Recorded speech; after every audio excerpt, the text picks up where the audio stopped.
শুধুমাত্র এক গ্লাস পানি কি আপনার ডিসিশন মেকিং এর জন্য যথেষ্ট? কি ভাবছেন আপনি? এক গ্লাস পানি খাবেন আর ডিসিশন মেক হয়ে যাবে? আপনি এক গ্লাস পানি খাবেন আর আপনার প্রবলেমের সলিউশন পেয়ে যাবেন? আপনি এক গ্লাস পানি খাবেন, এটা করবেন কি করবেন না বুঝে যাবেন?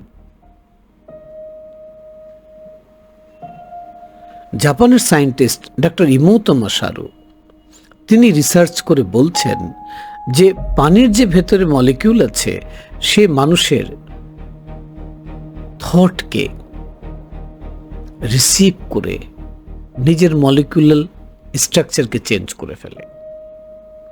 অর্থাৎ আপনার থট দ্বারা, আপনার এনার্জি দ্বারা আপনি পানিকে কন্ডিশন করতে পারেন।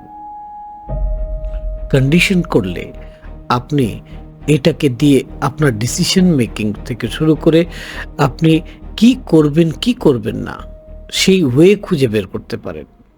পুরো বিজ্ঞানটা আপনাকে step by step Silva method শেখাবে। চিন্তা করুন।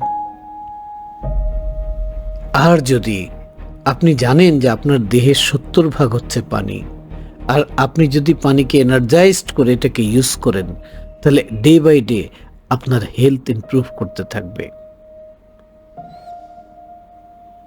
পুরো বিজ্ঞানটা শিখতে সিলভা মেথড করুন।